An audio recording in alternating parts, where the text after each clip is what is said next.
Update. Am I the a-hole for showing my coworker what just being honest can be like? Original post. I don't know how else to put this because it's a weird situation. I, 26 female, started working at my job 6 months ago, and I immediately realized it was a horrible work environment. The men act like they're still in a frat house or something. There is one in particular who is like their evil leader. Let's call him Jake, 30s male. He says he's just honest and talks about free speech, or how he just says the first thing that comes to his mind. He is just disrespectful and a bad person in my opinion. I started looking for a new job 3 months ago, but haven't had any luck with the same pay, so I'm still here. As I said, he is cruel and mean to everyone, especially the women and a couple of guys who aren't alpha enough. For more context, I have ADHD and other things, and I struggled a lot as a teen and early 20s to be kind to people and myself. I also still have impulses to say all the mean things that come to mind, but I worked hard in therapy to stop those thoughts and redirect myself elsewhere. Anyway, I decided to give him the same treatment he gave everyone after he told a pregnant coworker he couldn't understand how her husband hadn't cheated on her yet because she's a cow now. I started about 3 weeks ago.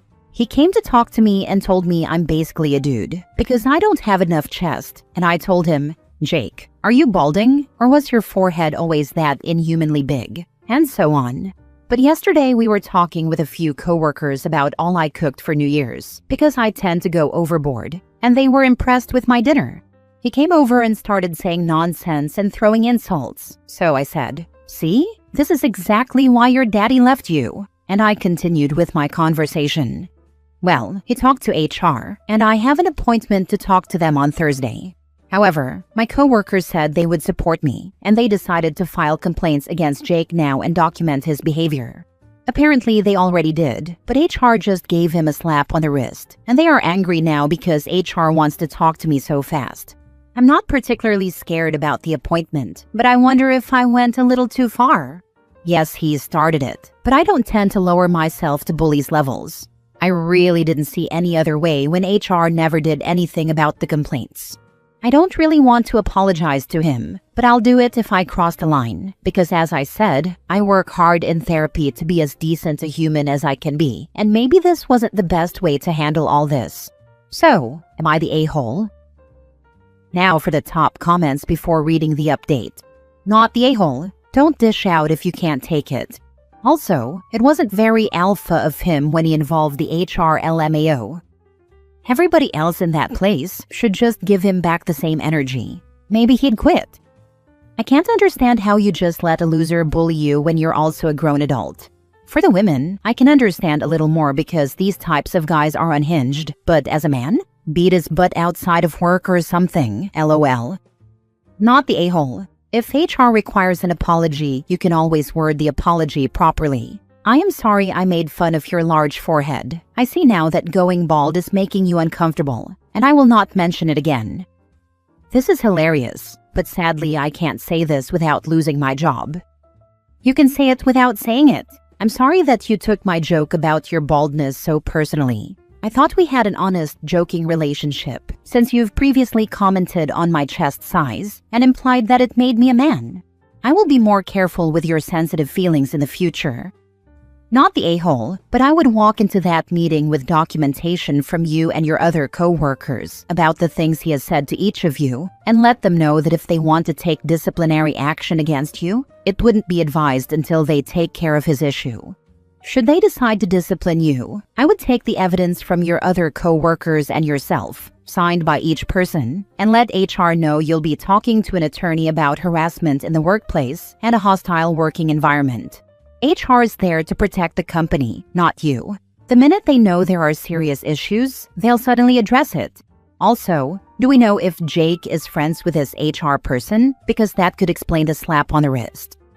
This is a good idea, thanks. I don't know if he is capable of making friends, but it's worth looking into that. Now for the update. Well, I had my meeting with HR, and it went relatively okay. First of all, I went into detective mode and found out that one of the HR guys, Dylan, was related to Jake. Their moms are cousins, so they don't have the same last name or anything. But I found Jake's mom's Facebook and then a picture with Jake's mom, Dylan, and his mom. I screenshotted it, talked to my supervisor, and he decided to come with me to the meeting. In the meeting, there was Dylan, his boss, Jake, my supervisor, and me.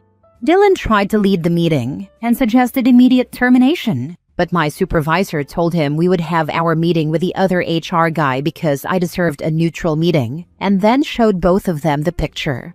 Dylan's face dropped, but he didn't say anything else after that and just left the room.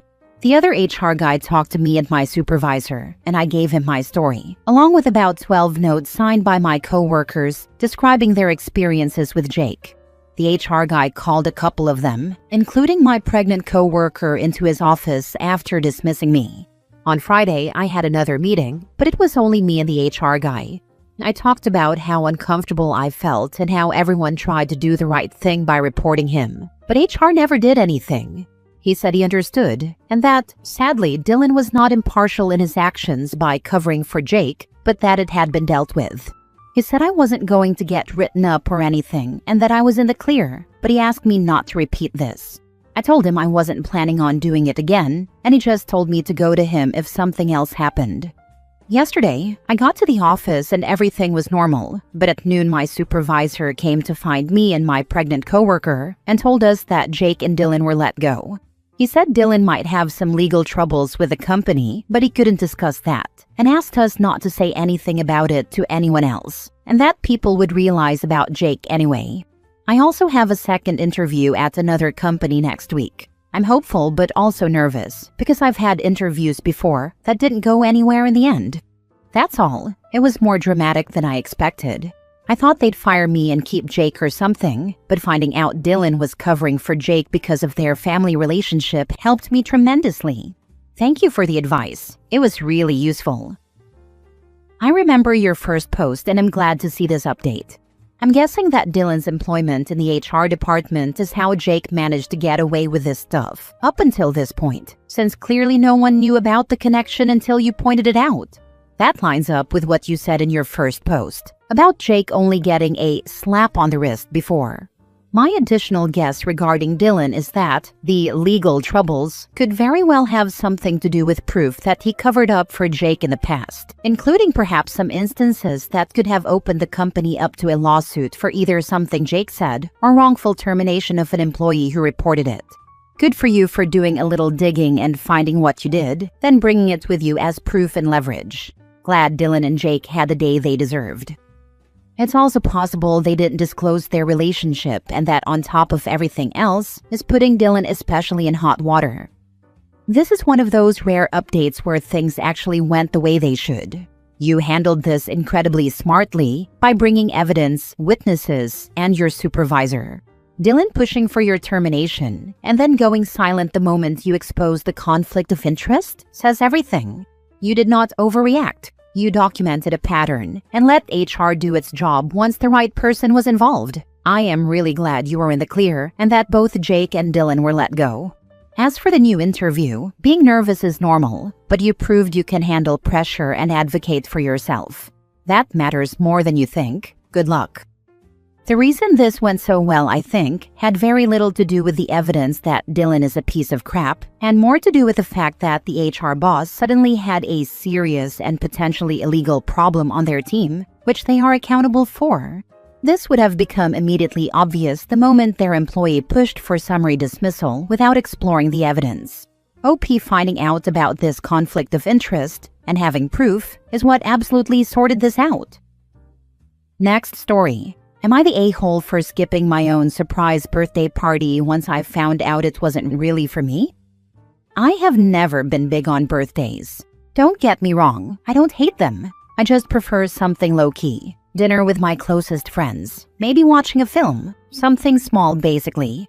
Everyone close to me knows this, especially my sister, let's call her Maya, who loves big gestures and believes every birthday or achievement needs balloons, a theme, and much, much more.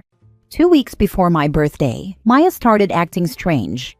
She kept asking me if I'd be free that Saturday, and acted weirdly when I asked why. I suspected that she was up to something, so I told her again that I didn't want to party.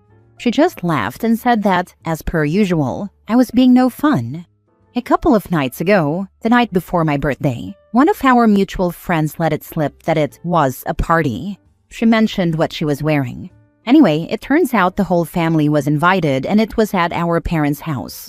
Some coworkers were also invited, but here's the kicker: my freaking ex. For a little context, my ex and I broke up about 2 months ago. It ended pretty badly, no abuse or cheating, but it wasn't a pleasant ending. I've made it pretty clear to everyone in my life that I want no contact. Maya knows this. However, she's told me multiple times that I should just get over the whole situation because he's a nice guy and that he's been a part of all our lives for years. The first thing I did was call Maya demanding answers, and she didn't deny it. She just said that we could finally talk it all out. She admitted that she hadn't just thrown this party for my birthday, but also so everyone could see my ex again, and we could fix things between us. She literally said to me that I'd thank her later. I went mad. I said to her that she had no right, that I would have been ambushed into the situation on my birthday, and this was all after I had specifically said that I didn't want a party.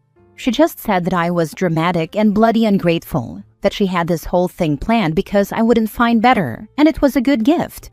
She said everyone had gifts and had traveled, and that everyone was excited.